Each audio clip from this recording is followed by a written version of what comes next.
Queridos irmãos, a paz do Senhor Jesus. Está começando mais um programa Escola Bíblica Dominical. E nós estamos muito agradecidos a Deus pela sua companhia. Esperamos que a nossa programação seja de bênção, tanto para você, como também para seus familiares e amigos. No programa de hoje, estudaremos a lição de número 3, que tem como título A Natureza do Ser Humano. Na lição de hoje, estudaremos sobre a natureza do ser humano, veremos que o homem é formado por corpo, alma e espírito, como nos assegura a palavra de Deus. Analisaremos a natureza moral concedida ao homem no momento da sua criação, pois fomos criados conforme a imagem e semelhança de Deus. Pontuaremos que esta natureza moral implica em responsabilidades diante do Senhor e dos homens, e que mesmo após a queda no jardim do Éden, é possível o homem responder positivamente a Deus por meio de Cristo e ter sua natureza moral restaurada em santidade. Você deseja aprender um pouco mais sobre este importante assunto? Então não saia daí, este é o seu programa Escola Bíblica Dominical.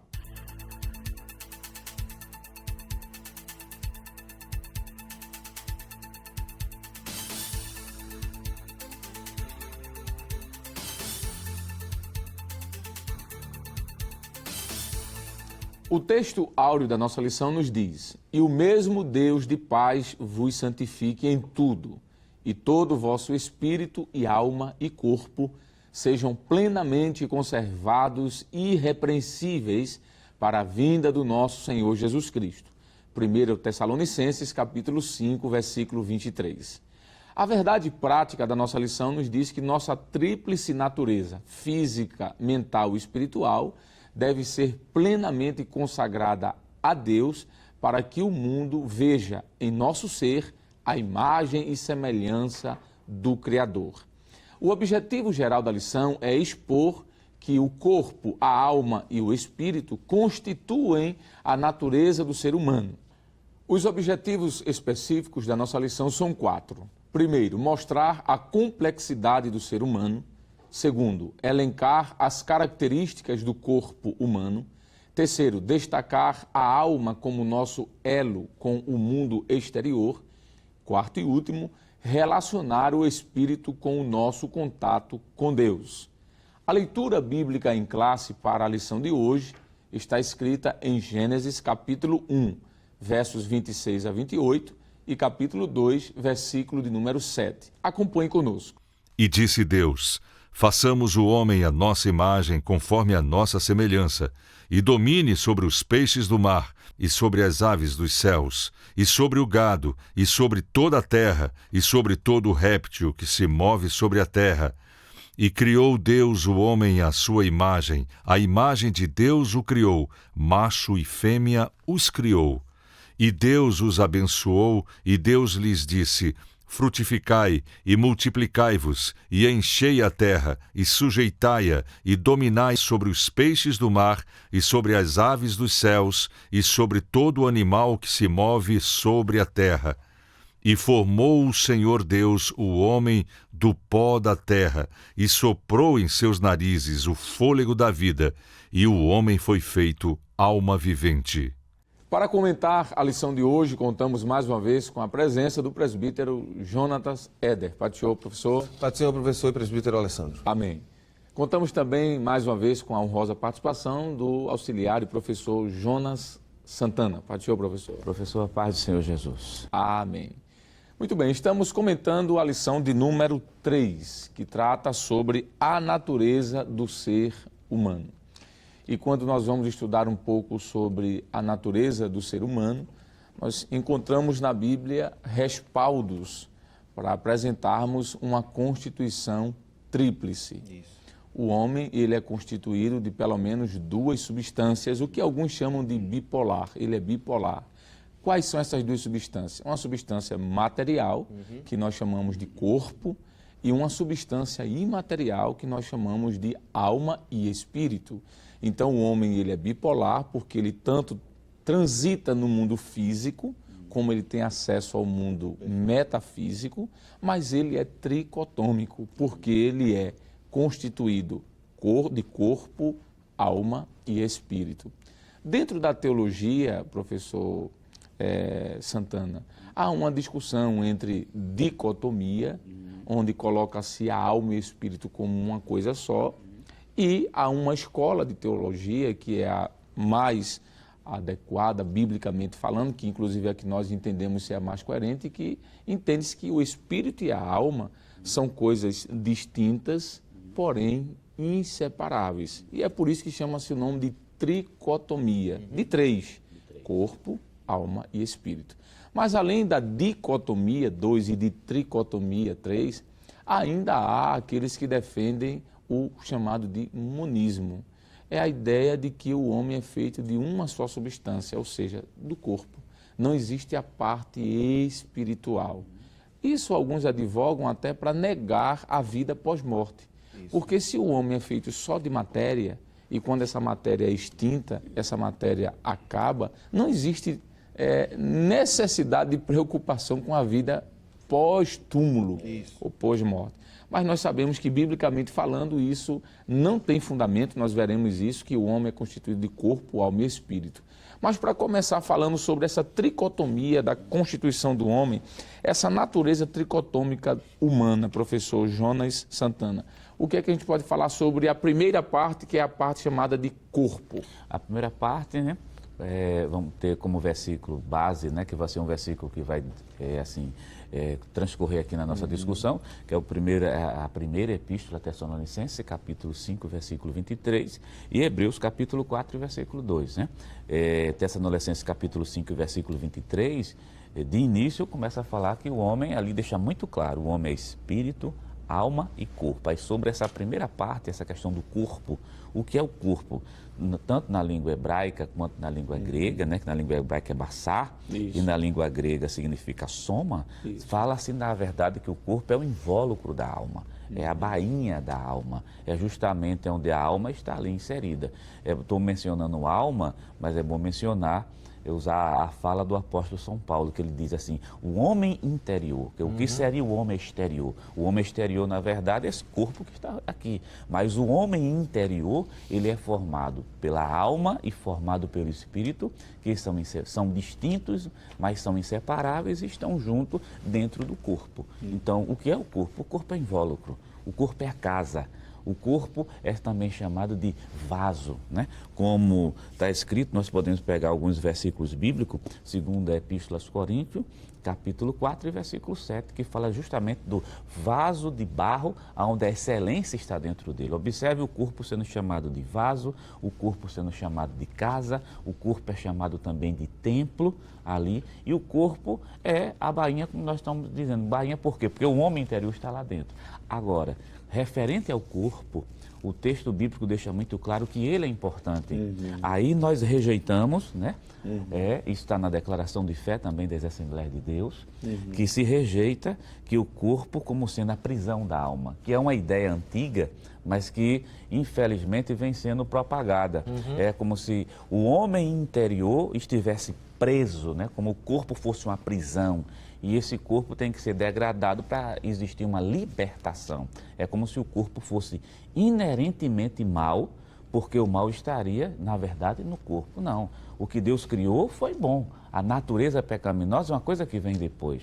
Mas Deus cria o corpo e o corpo é criado, na verdade, de maneira boa e perfeita. E lembrando, né? 1 Coríntios, nós podemos ver esse versículo, pedir permissão ao senhor, professor, ver na primeira epístola aos Coríntios, no capítulo de número 3, capítulo 3 e o versículo de número 16. Não sabeis vós que sois o templo de Deus e que o Espírito de Deus habita em vós? Se alguém destruir o templo de Deus, Deus o destruirá. Porque o templo de Deus que sois vós é santo. Então, o corpo também é chamado de templo de Deus. Por que ele é importante? Porque não somente habita o homem interior, mas o Espírito Santo e Deus também habita dentro dele. É a presença de Deus. E enquanto o irmão Jonas comentava essa questão, eu lembrei quando ele falou sobre o corpo ser o invólucro da alma e esse pensamento antigo de que o corpo é mau e a alma gnóstica, boa. né? Isso fica bem, bem explícito, por exemplo, em Atos 17, quando Paulo está pregando em Atenas, e o versículo de número 32, quando Paulo vai falar da ressurreição, vai dizer que Jesus morreu e ressuscitou. Os atenienses, né, o pessoal lá, não concordou muito. Espera aí, como assim ele voltou para o corpo? Se ele já estava livre, não é? E aí, por conta dessa questão da ressurreição, eles disseram, não, sobre esse assunto nós vamos te ouvir outro dia. Porque a antiguidade realmente existia essa problemática. Não achava que a alma era que precisava ser livre e o corpo seria algo degradante para o ser humano. Muito bem. E quando nós olhamos para o texto de Gênesis, já no início, foi estudado isso nas primeiras lições, a gente vê que a primeira parte que Deus cria do homem é a parte física, Sim. é o corpo. O texto de Gênesis diz que Deus do pó, do barro, da terra, criou o homem. E o homem estava ali, o corpo, mas faltava ali a parte metafísica, a parte espiritual. E o texto diz que Deus sopra em suas narinas o fôlego de vida. E esse fôlego de vida constitui justamente nessa parte espiritual. Quando o senhor estava falando sobre a alma, que nós vamos agora adentrar um pouco sobre isso, faz-me lembrar daquela pregação de Paulo, quando ele se estende um pouco na sua pregação e Eutico cai do terceiro andar e chegam lá embaixo e diz, Paulo, olha, Eutico morreu, está morto. E Paulo desce, abaixa-se sobre aquele jovem, abraça ele e Paulo diz, o espírito ainda está no corpo. Não é? Não sabemos que contato misterioso esse Paulo tem, porque não tem como a gente saber em que momento. Fisicamente falando, parece-nos de que a pessoa estava morta, até porque quem está escrevendo é Lucas, e Lucas era médico. E é possível que o Lucas estivesse, inclusive, naquele momento, porque quando ele escreve essa narrativa, ele se inclui no texto. E conta toda a história, né? Pois é. Janela, explica ponta a ponta. Isso, então dá a entender que Lucas, como médico, até concordou que o corpo estivesse, que a pessoa estivesse morta. Mas Paulo diz, a alma ainda está no corpo, não é? Já que nós falamos sobre essa expressão basar, soma, que tanto no hebraico quanto no grego quer dizer corpo, a ideia de invólucro, casa, né? Tabernáculo, o corpo também é chamado de tabernáculo, né? Cristo, quando encarnou, ele tabernaculou-se. Nós queremos agora, presbítero Jonatas Zéder, falar sobre a parte imaterial, já que falamos aqui sobre a parte material, que é o corpo, que inclusive esse corpo deve ser preservado, porque a Bíblia diz, né, que nós devemos preservar o nosso corpo de maneira irrepreensível, porque há uma importância no corpo, não é? Essa ideia gnóstica do primeiro século de que o corpo era inerentemente mau e por isso deveriam entregar-se a todo e qualquer tipo de lascívia e libertinagem, isso não coaduna-se com as Escrituras. Até porque o próprio apóstolo Paulo vai dizer assim, se você destruir o templo de Deus, Deus cobrará. Deus te destruirá. Mas já que falamos sobre o corpo, o que é que nós podemos falar sobre a alma, que é justamente a expressão hebraica nefesh? Muito bem, presbítero Alessandro Barreto e os queridos telespectadores que estão acompanhando a aula da EBD. Muito bem, no capítulo 2, professor, o senhor foi muito feliz quando disse que Deus criou primeiramente o corpo, né, do homem. Isso. E no versículo 7 é dito também como é que Deus vai criar essa questão do homem interior, que é a questão da alma e do espírito, né? Abra sua Bíblia em Gênesis 2:7, diz assim a palavra do Senhor. E formou o Senhor Deus o homem do pó da terra e soprou em seus narizes o fôlego de vida e o homem foi feito nefesh, não é? Alma vivente. A ideia aqui, professor, principal, a palavra no hebraico, um termo pode ser utilizado para muita coisa, não é? Isso. Mas uma das principais definições para nefesh nesse contexto é possuidor de vida, não é? Possuidor de vida. Então, o que seria a alma? A alma está interligada à área da sensibilidade do ser humano, aos sentimentos, às vontades, não é, que esse ser humano tem. É muito importante que esse homem ele entenda que, além do seu corpo, ele tem essa alma e que essa alma ela precisa ser governada, não é, pelo Espírito Santo para que ele tenha desejos bons. Até porque, como ela é a sede dos desejos, das vontades, ela vai usar o corpo para que os sentidos possam fazer com que ela sinta, por exemplo, alegria ou algum tipo de prazer através do corpo, né? Ela usa o corpo, como o comentarista da lição bem pontua. Em Hebreus, capítulo 4, verso 12, diz que essa alma, e o espírito, que são a parte imaterial do ser humano, ela só pode ser dividida pela palavra de Deus, né? Que discerne e é como uma espada que vai lá na divisão da alma e do espírito, né? Hebreus capítulo 4, verso 12. Mas como alma, e eu sei que o bloco está quase acabando, a Bíblia pontua muita coisa sobre ela. A gente poderia fazer um programa inteirinho só sobre essa questão de alma, né? Mas, por exemplo, a Bíblia apresenta a alma como uma expressão psíquica do homem. Nesse quesito aqui, como a origem das emoções, não é? Existem textos como, por exemplo, Jó 30, verso 25, Isaías capítulo 1, verso 14 e o Salmo 86, o verso 4. Acho que a gente pode ler o Salmo 86 e o versículo de número 4. Vamos ver o que diz a palavra do Senhor. Diz assim: alegra a alma do teu servo, pois a ti, Senhor, levanto a minha alma. Interessante que ele usa o termo alma duas vezes, não é? Dizendo, Senhor, alegra a alma, não é? Então, no sentido psíquico, de expressão do ser humano, mas também a Bíblia aponta a alma como parte integrante do ser humano, como o sangue, por exemplo, não é? Nós temos textos como Gênesis 4 e 10, que é contada a história do Abel, né? Vamos dar uma olhada nesse texto. Gênesis capítulo 4, verso 10 diz assim: e disse Deus, que fizeste? A voz do sangue do teu irmão clama a mim desde a terra, não é? A tradução de Nefesh aqui foi para sangue, mas fala como se a alma de Abel, não é? Estivesse ali clamando por um julgamento divino. Então, nós temos uma grande amplitude sobre esse tema, professor Barreto, e é importante que o professor se aprofunde para que ele não acredite ou pense que a alma e o espírito é a mesma coisa. Na realidade, a alma está ligada mais à parte dos sentimentos, das vontades, da emoção. O espírito é a parte mais de comunicação diretamente com Deus. Muito bem. E aqui cabe-nos dizer de que essa expressão nefesh, que é para alma, que fala da sede das emoções, ela vai ser utilizada no Novo Testamento com a expressão chamada de psique. Alguns chamam psique, mas a pronúncia melhor seria psique mesmo, que é justamente onde vem a expressão psicologia, por exemplo, né? A psicologia trabalha com a alma do homem, a mente do homem, as emoções dos homens. E é bom dizer também que é por isso que pós-morte haverá tristezas ou alegrias, já que a alma é a sede das emoções. Não existe essa ideia, por exemplo, de um sono da alma, que depois da morte o homem vai entrar em um sono profundo, ou de um esquecimento de quem ele era, porque ele não terá mais emoções. A ideia aqui, professor Jonas Santana, é, por exemplo, à luz do texto lá do Novo Testamento, quando Jesus fala sobre a história do rico e do Lázaro. Isso. Ambos estão em lugares espirituais diferentes, sentindo emoções diferentes, um com tristeza e amargura e outro com alegria e gozo. Conscientes, né? Conscientes, é aqui onde fala da psique, não é? Da sede das lembranças.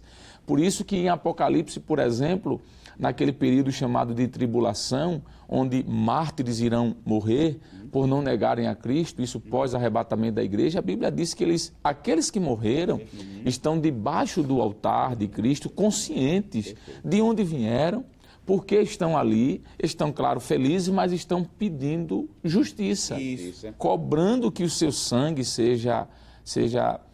haja justiça do sangue que foi derramado. Então, a alma, professor Jonas Santana, nós estamos terminando aqui, mas a alma ela é importante, conhecer um pouco dessa constituição do homem, porque nós sabemos de que ela perdurará, ela transpassará o momento em que estamos aqui em terra. Nós vamos concluir esse primeiro momento do programa, mas já nós retornaremos para falar ainda um pouco mais sobre isso. Então não saia daí, aguarde um pouco, você está no seu programa Escola Dominical.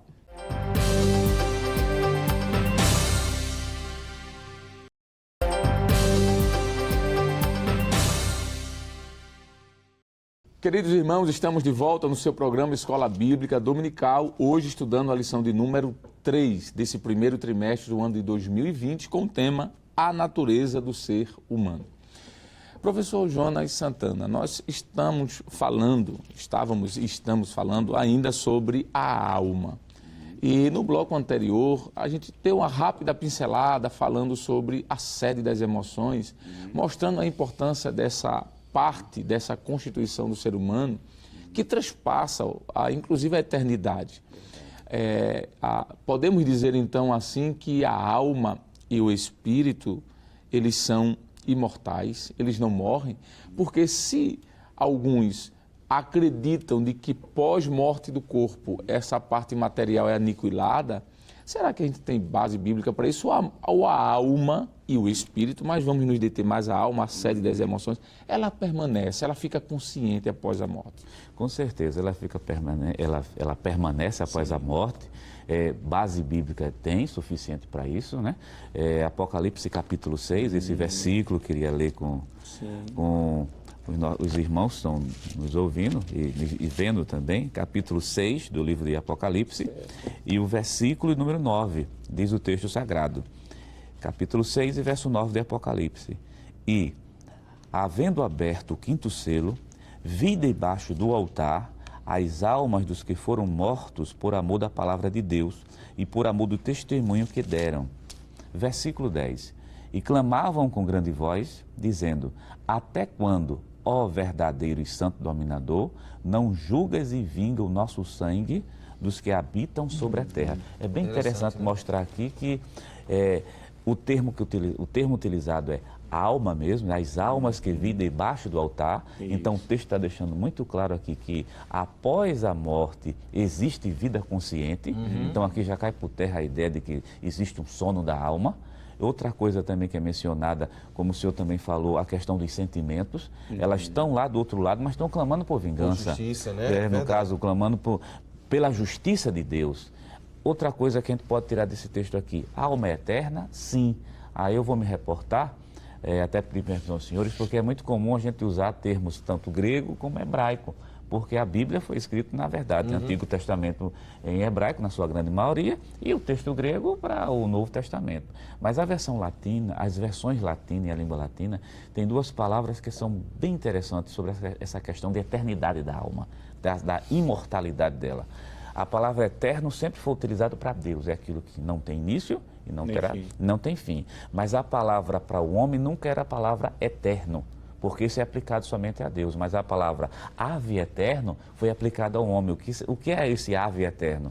Tem início, mas não terá fim. Quer dizer, a alma ela sobrevive após a morte e ela é imortal. Agora, após a morte segue-se ao juízo, né?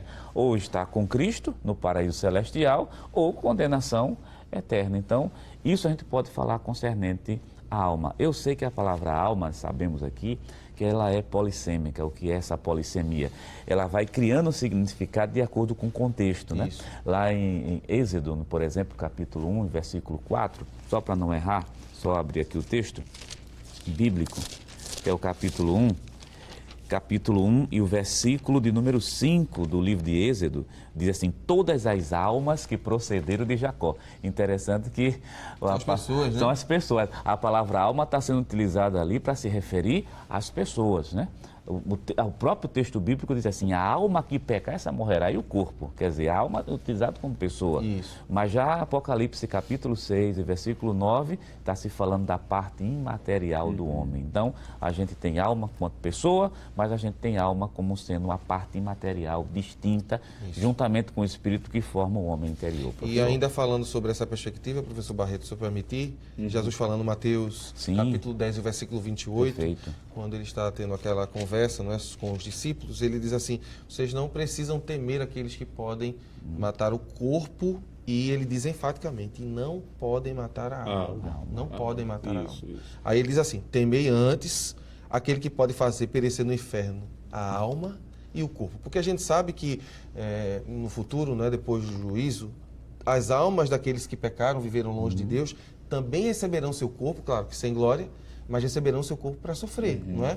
E os justos receberão seu corpo para a glória de Deus. Professor, se eu permitir permissão ao senhor, o versículo que foi lido aqui pelo presbítero irmão Jonatas, versículo extremamente importante que mostra, na verdade, a distinção de corpo e alma, mas existe uma determinada versão, que eu não vou citar aqui, né, que é uma versão corrompida das Escrituras, que no final desse versículo foi feito um acréscimo, né? Um acréscimo não, adulteração, né? Mostrando de destruição da alma. Não existe destruição da alma. Então, só para a gente fechar essa parte bem amarrado, como diz aqui o pernambucano, o nordestino, não é? O senhor no início disse que a alma ela era eterna. Então, essa eternidade, é bom que seja dito que é uma eternidade derivada, não é? Não é uma eternidade absoluta.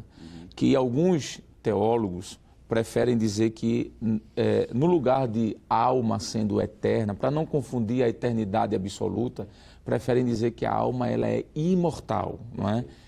Ela não morre. Assim como o homem, antes da queda, foi feito imortal. Deus criou o homem para não morrer. Caso Adão e Eva não tivessem caído, estaríamos com eles andando aqui entre nós. Mas eles caíram e morreram. Então, a alma, ela é imortal. E por isso ela estará na eternidade com Deus. Muito bom. Professor Jonas e presbítero Jonatas Éder, já que falamos de forma bem exaustiva e bíblica sobre o corpo, sobre a alma, nós precisamos também falar agora sobre o espírito, que é a expressão que aparece no Antigo Testamento para espírito, é a expressão rua. E no Novo Testamento é a expressão pneuma, não é? Que também tem essa polissemia, assim como acontece com a expressão para nefesh, que é a alma. O que é que a gente pode falar sobre espírito na Bíblia? Será que o espírito é a mesma coisa da alma ou são coisas distintas? Muito bem, são distintas, professor. Não é? O senhor trabalhou bem já a questão dos termos, e a ideia lá sempre é sopro, vento, não é? Espírito, a ideia de respirar, de soprar. Só que é muito belo observar o que a primeira carta de Paulo aos Coríntios, capítulo 14 e o verso 15, tem a nos ensinar sobre essa realidade do Espírito. Abra sua Bíblia, nós estamos estudando a palavra do Senhor. Primeira epístola de Paulo aos Coríntios, capítulo 14 e o versículo de número 15. Veja o que Paulo fala sobre isso. Que farei, pois? Orarei com o Espírito, mas também orarei com o entendimento. Cantarei com o espírito, mas também cantarei com o entendimento. Interessante muito isso aqui, né? Porque ele faz duas distinções. Ele fala da realidade espiritual, que é o espírito, mas ele fala também de uma questão de entendimento. Seria a questão da alma, isso, e a questão do espírito. E então, se a gente pudesse dizer o que é o espírito, na realidade é o centro da devoção para Deus. É o elo que o homem tem, professor Barreto, que ele pode se comunicar com Deus, não é? É através do espírito, por exemplo, que o homem pode mostrar quem ele realmente é, no sentido, né, de aceitar ou não a vontade de Deus para si. Ele pode, por exemplo, se alegrar, conforme diz Lucas capítulo 1, verso 47, não é? Vamos ler esse texto também. Lucas capítulo 1 e o versículo 47. Veja o que diz as Sagradas Escrituras, não é? A palavra de Deus. Lucas capítulo 1 e o verso de número 47. É o cântico da irmã Maria. Veja o que ela diz. O meu espírito se alegra em Deus, meu Salvador. E a irmã Maria está cantando por quê? Porque a irmã Maria foi visitar Isabel e ela estava em um momento difícil da sua vida, porque ela estava grávida e não sabia o que dizer, né? A não ser aquilo que o anjo lhe disse. Estou grávida porque eu sou aquela que Deus escolheu para ter o filho de Deus. Não é? E ela visita Isabel. É belíssima a cena porque ela vai a Isabel, conversa com Isabel, e ao estar conversando com Isabel, Isabel pronuncia as mesmas palavras do anjo, de forma profética, é claro. E quando ela vai louvar a Deus por isso, ela aponta que o seu louvor não é um louvor simplesmente intelectual, mas é um louvor do Espírito. Ela diz, né, que o Espírito se alegra em Deus. Não é? É belíssima essa expressão. Esse Espírito pode ser quebrantado, conforme Êxodo 6 e 9. Esse Espírito, professor Barreto, pode ser despertado, não é? Ou pode estar perturbado, conforme Gênesis 41, verso 8. E é por meio dele que adoramos ao Senhor, conforme Jesus mesmo disse em João capítulo 4, né? Diz assim, Deus é espírito e importa que os seus adoradores o adorem em espírito e em verdade. Muito bem, essa ideia de espírito, ela é muito boa estudarmos com bem detalhe como está sendo feito, para que não haja uma confusão entre alma e espírito. Assim como existe essa polissemia na palavra alma, significando pessoas, ou significando também a parte material do homem, há na Bíblia Sagrada vários significados para a expressão rua ou pneuma. Por exemplo, pode significar sopro. É de onde vem, por exemplo, na língua portuguesa a palavra pneu. O que é que tem dentro de um pneu? Dentro de um pneu há ar, sopro, vento. E a expressão pneuma significa também isso, vento, sopro. É de onde vem a expressão pneumatologista. O que é que o pneumatologista estuda? O pulmão. O que é que tem no pulmão? Ar, sopro. Então a expressão pneuma pode significar sopro também. Só que a expressão pneuma, ela significa também, além de sopro, além de vento, ela significa a própria constituição do ser humano, que é a constituição espiritual. Nós podemos citar João, capítulo de número 13, Evangelho de João, versículo 8. O senhor citou aqui um texto da conversa de Jesus com a mulher samaritana, né? Quando ele disse que o Pai procura os verdadeiros adoradores, que o adorem em espírito. Podemos dizer então que esse pneuma, esse espírito, é a parte espiritual que só o homem tem e nenhum outro ser. Perfeito. Por isso que o homem é a coroa da criação. Por exemplo, quando nós olhamos para um animal, um cachorro, uma cobra, um gato, eles não têm essa parte imaterial. Eles têm alma, sim. Por que eles têm alma? Porque eles têm vontade, Tem vida, eles têm sentimentos, eles têm lembranças. O animal tem lembrança. Ele tem tantos sentimentos que quando o seu dono viaja e passa dias fora e quando chega é uma alegria. Porque aquilo é a parte da emoção. O animal tem, mas o animal não tem a parte espiritual. E é interessante porque esse texto, professor Jonas, que o senhor disse que Jesus olhou para a mulher samaritana e disse que Deus é Espírito. Então, se Deus é Espírito, Ele deu um pouco de si ao homem. Perfeito. Por isso que o homem é a sua imagem e semelhança também. Não só pelo aspecto moral, mas pelo aspecto espiritual. Eu acredito que essa diferenciação é importante para que a gente possa entrar agora, professor Jonas Santana, sobre a natureza moral do ser humano, não é? O que é que eu posso falar sobre essa consciência humana que evidencia essa natureza moral? Bom, em primeiro lugar, como o senhor falou muito bem sobre a questão do espírito, né? O espírito enquanto algo distinto, e o próprio Jesus vai mencionar isso, capítulo 27 de Mateus, e o versículo número 50, 27 e versículo 50, está até aqui, Jesus assim, e Jesus clamando outra vez com grande voz, entregou o espírito, de maneira que ficou algo bem distinto, mas é justamente no espírito que reside essa consciência humana. Então, e a consciência humana vai evidenciar o quê? O aspecto moral do ser humano. Nós somos feitos imagem e semelhança de Deus. Não a imagem no seu aspecto de estrutura física, né? Deus não tem uma mão como a gente tem mão, pé como a gente tem pé. Isso. Claro, mas no seu aspecto interno, no aspecto espiritual, moral, intelectual, essa imagem foi gravada dentro do ser humano. Então, a questão moral está ali. Então, a consciência que todo ser humano tem, independente da época, da cultura, dos tempos, o ser humano tem uma consciência e essa consciência vai evidenciar o quê? A questão moral que existe dentro da gente. E o que é moral, já que estamos falando tudo de natureza moral? Ora, um animal, ele não sabe dizer o que é certo, o que é errado. O animal age por instintos, mas o ser humano não.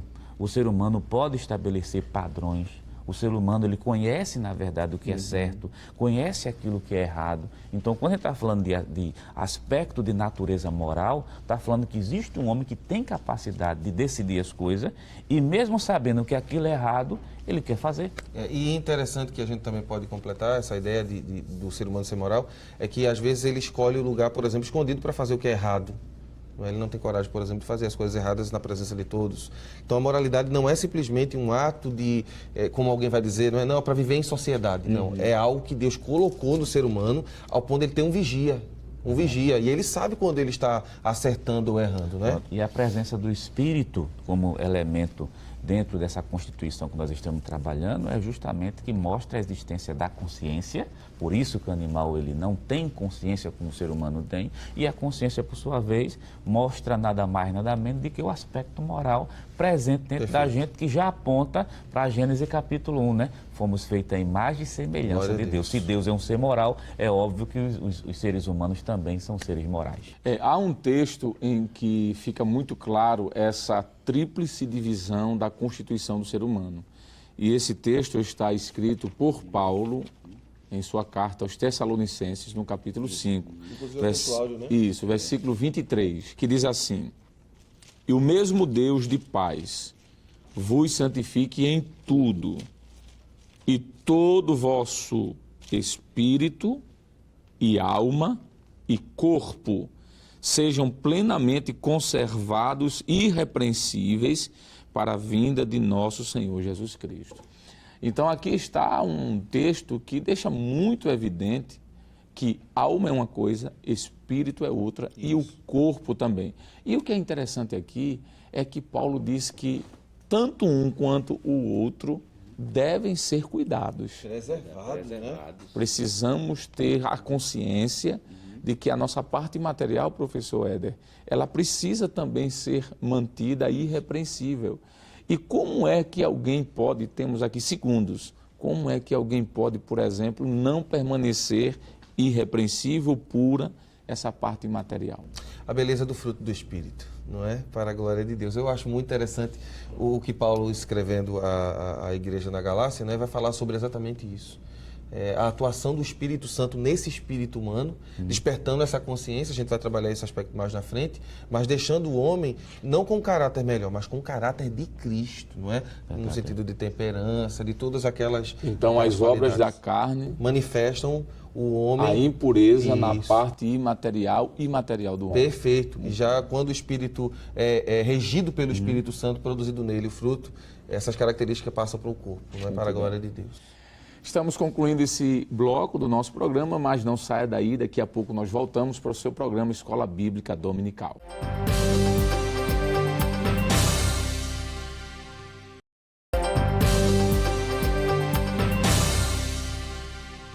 Muito bem, queridos irmãos, estamos de volta no seu programa Escola Bíblica Dominical. Estamos hoje estudando a lição de número 3, que fala sobre a constituição do ser humano, do homem. Em blocos passados nós falamos sobre corpo, alma e espírito, ficou bem claro aqui, inclusive o texto magno que fala sobre essa tríplice formação ou constituição do homem, que está na primeira carta de Paulo aos Tessalonicenses, capítulo 5, versículo de número 23. Mas nós também temos a pessoa de Jesus, que Jesus é um exemplo de um tríplice, ou de uma tríplice parte do ser humano. Isso. Jesus teve corpo, porque a Bíblia diz que ele encarnou, ele se fez carne. João 1,14. 1,14. Isso fala do seu corpo, não é? Mas Jesus também teve espírito. No Evangelho de João, se você quiser nos acompanhar, no capítulo 19, versículo 30, diz assim a palavra de Deus. Isso próximo à morte de Jesus. E quando Jesus tomou o vinagre, disse, está consumado. E inclinando a cabeça, entregou o seu espírito. Há ainda 2 textos que falam sobre o Espírito de Jesus, que está no Evangelho de Mateus, capítulo 27, versículo 50, e também Evangelho de Lucas, 23 e 46.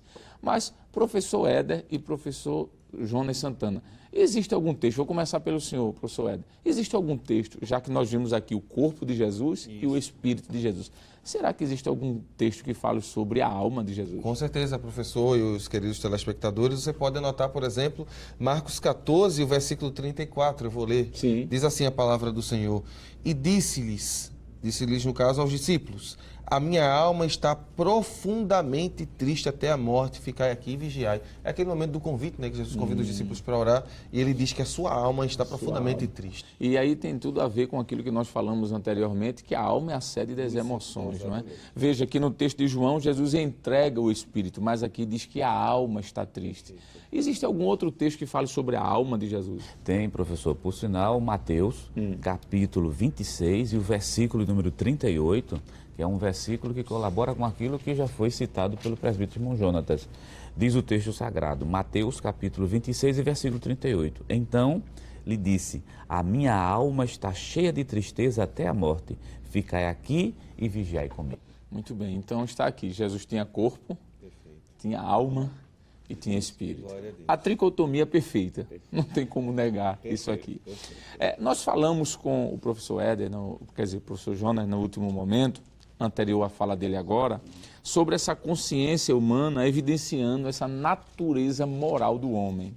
Deus colocou no homem um pouco de si, e o pouco que Deus colocou de si foi essa natureza moral. Deus é um ser moralmente perfeito, e o homem teve uma parcela dessa perfeição. Não absoluta, obviamente, não se discute isso, mas o homem foi feito assim.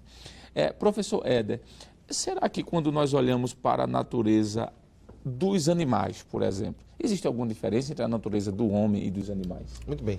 Quando a gente parte dessa perspectiva, o animal ele não tem consciência moral, né? Isso. Eu acho interessante que algumas pessoas usam o comportamento dos animais para defender o seu pensamento. Isso é loucura, né? Os animais, como foi dito, eu acho no primeiro bloco, os animais eles fazem muitas vezes por instinto aquela realidade, né? Sua realidade de defesa, de ataque, às vezes até um pouco de violência, não é? Então, a gente não pode tratar os animais com o mesmo equilíbrio que o ser humano tem, não é? E quando ele faz isso, ele está regredindo, né? O apóstolo Paulo, na primeira epístola aos Romanos, ele vai dizer que quando o homem vive dessa maneira, ele se torna como os animais, ou seja, sem uma consciência moral. Muito bem.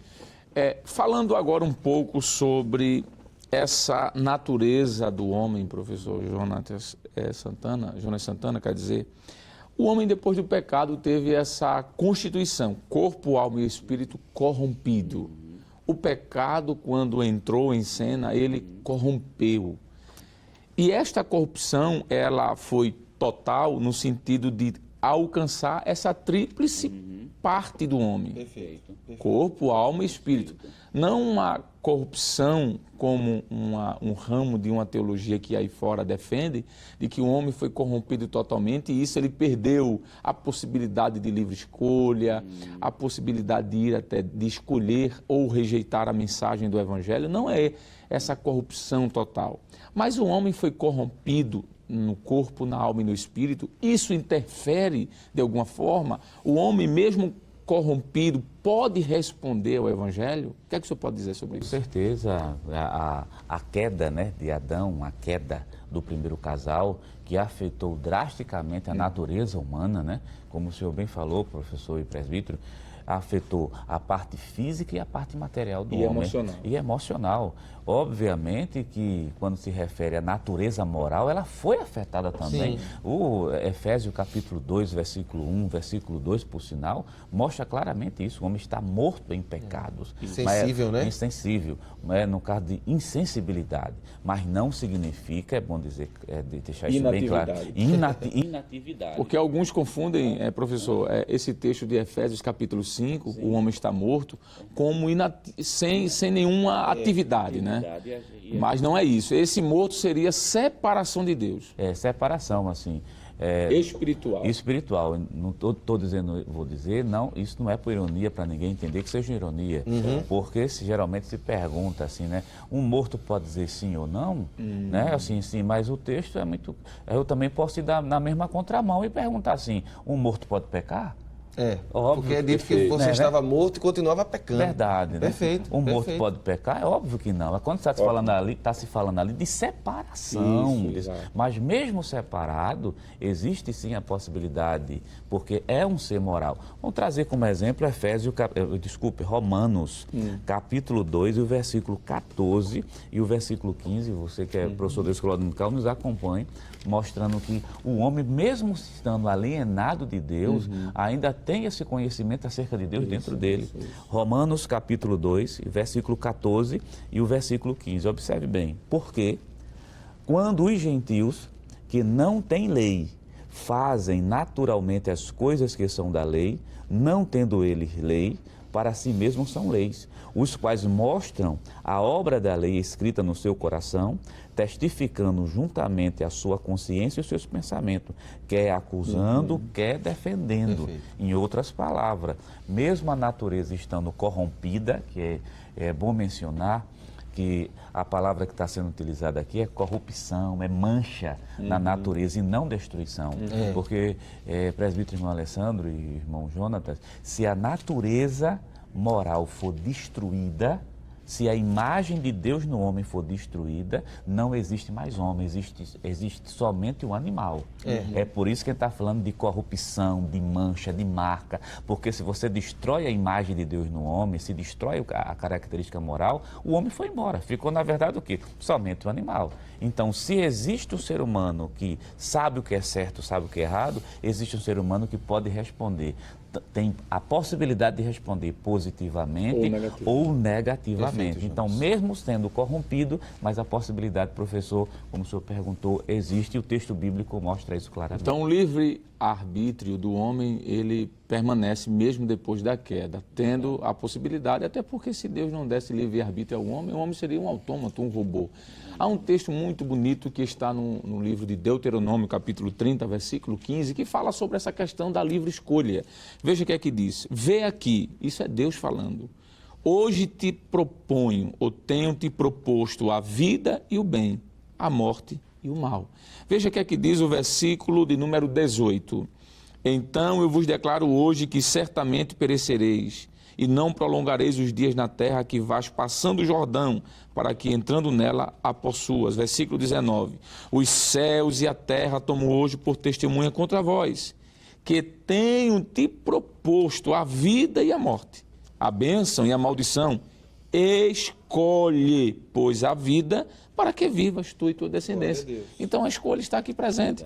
Outros textos que mostram que a Bíblia nos dá possibilidade de asseverar que o homem pode escolher ou não o bem e a vida, está escrito em Marcos 16, verso 15 e 16, João 3, do 16 ao 18, Romanos 10, versículo do 11 ao 14. Perfeito. Então, mesmo corrompida, a vida do homem, ele pode sim escolher entre a vida e a morte. João capítulo 5, versículo 40, a fala aqui é de Jesus, pois né? Não. E não quereis vir a mim para teres vida? E não quereis vir, não é? Lá no texto de Atos, Lucas escreve de que os judeus resistiram à mensagem do Evangelho, né? A pessoa de Cristo estava dizendo ali isso aí. Muito bem. Presbítero Jonatas Eder, esse homem que foi corrompido, corpo, alma e espírito, há como ter uma restauração? A restauração da natureza moral do homem é possível? Graças a Deus que sim. Não é? Eu acho que essa é a grande mensagem que a gente pode deixar para os telespectadores, né? Nós podemos ser restaurados e essa promessa, ela é uma promessa bíblica. Nós sabemos que em Romanos capítulo 5 e o verso 12 diz que o pecado entrou por meio de um homem e aí pelo pecado a morte passou a todos os homens. E aí alguém pode pensar assim, se o pecado passou para todos os homens e a consequência do pecado que é a morte também, como é que fica a restauração? Ela é oferecida para alguns, para somente aqueles que são, como alguém diz assim, eleitos? Não é verdade, não é assim que a Bíblia trabalha, né? Por exemplo, nós podemos citar Romanos 5 e 18, no mesmo capítulo, veja o que é que a Bíblia diz.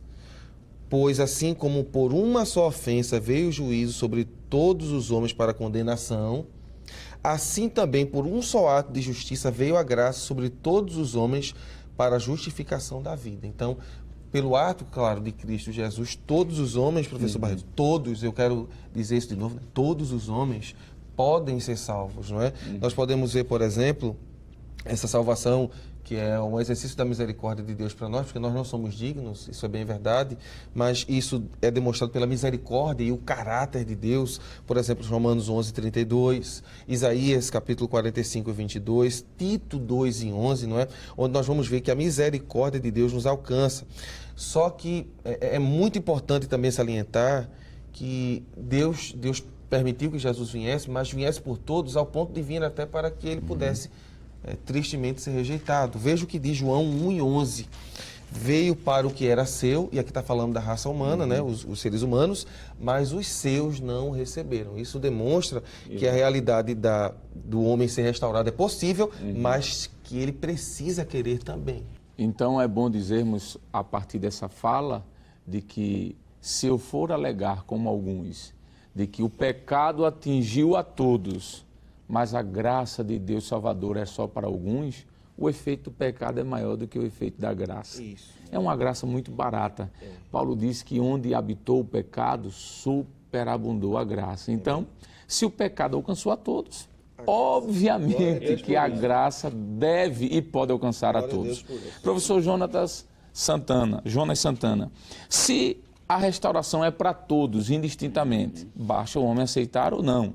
E é bom que ele aceite. Eu posso dizer que essa restauração devolve ao homem a filiação que foi perdida no Éden? Com certeza. A partir do momento que o homem ele se entrega para Jesus, ele passa a ser recolocado na família de Deus. Glória a Deus Ele por passa a ser filho de Deus. Temos alguns versículos feitos em João capítulo 8, e o versículo 40, e o versículo 41 e 42. Efésios capítulo 1, versículo 13 e o versículo 14. Nós temos Efésios capítulo 2, o versículo de número 19 também. Ainda temos Romanos capítulo 8, do versículo 14 até o versículo número 17, onde diz de maneira muito clara que a partir do momento que o homem se entrega para Jesus, ele vai ser recolocado na família de Deus. Ele passa a ser agora filho por adoção. E Paulo diz que nós somos da família de Deus. Perfeito, família de Deus. Agora nós bonita temos essa expressão. Deus enquanto Pai e Jesus enquanto Salvador e nosso irmão maior. Glória a Deus por isso. Então, para concluir, presbítero Jonatas Éder, vimos que a restauração desse ser humano corrompido é possível a todos os homens, indistintamente. Deus não faz acepção de pessoas. Vimos que esta restauração devolve a filiação que foi perdida lá no Éden. Mas podemos dizer que esta restauração em Cristo nos concede agora uma nova natureza moral. Com certeza. E aí está um embate que vai haver até o período que nós seremos transformados, não é? Aquela luta que Paulo vai chamar da luta contra a carne e contra o espírito, não é? Paulo vai dizer que isso acontece, 1 Coríntios 2,16, porque agora nós temos a mente de Cristo. E se nós olharmos direitinho para os grandes homens que foram alcançados por Jesus, eu me lembrei aqui de Lucas 19, quando o Senhor encontra-se com Zaqueu, e Zaqueu estava procurando Jesus, procurando vê-lo. Quando Jesus o olha e pede para que ele desça, que ele quer ir na casa dele, o primeiro momento, quando Jesus entra na casa de Zaqueu, a gente não sabe se eles estão jantando, mas Zaqueu diz assim: Senhor, eu quero mudar. E a atitude dele de querer mudar é demonstrar isso. Então, sim, nós podemos ter uma nova natureza. Sim, Senhor, nós podemos. A natureza moral de Deus, que lá no início do Éden foi colocada no primeiro homem, ela é restaurada. E a beleza do Evangelho é que nós, quando formos arrebatados, nós não seremos como Adão, mas nós teremos um corpo semelhante ao de Jesus.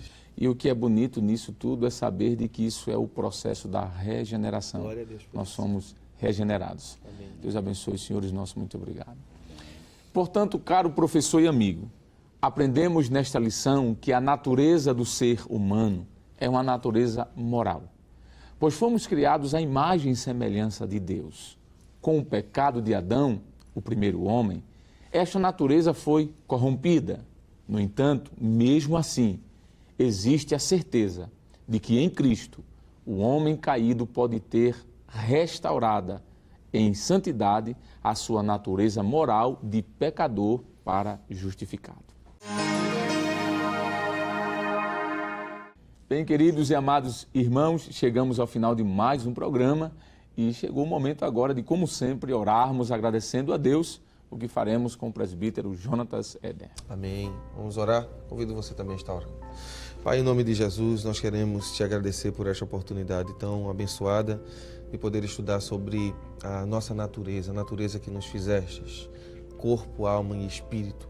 E queremos, Senhor, te pedir que a tua boa mão de Deus esteja estendida sobre nós para que possamos fazer aquilo que tu destinaste-nos a fazer, conservá-los irrepreensíveis para a tua vinda. Queremos também te louvar pelo projeto magnífico da salvação, o qual atinge-nos de forma plena no nosso caráter, no nosso espírito e também restaurará o nosso corpo para a tua glória. Senhor, te agradecemos pela oportunidade de mais uma vez estudar a tua palavra e agora queremos te apresentar o anjo da igreja, o pastor presidente, o pastor Ailton, ajuda o teu filho, o superintendente das escolas, o pastor Nadir Jackson Saraiva, toda a equipe que está imbuída, Senhor, no trabalho de levar a tua palavra. Abençoa os teus filhos que ministrarão essa aula, que seja de bênção, que eles também possam sentir alegria no seu espírito, como estamos sentindo hoje.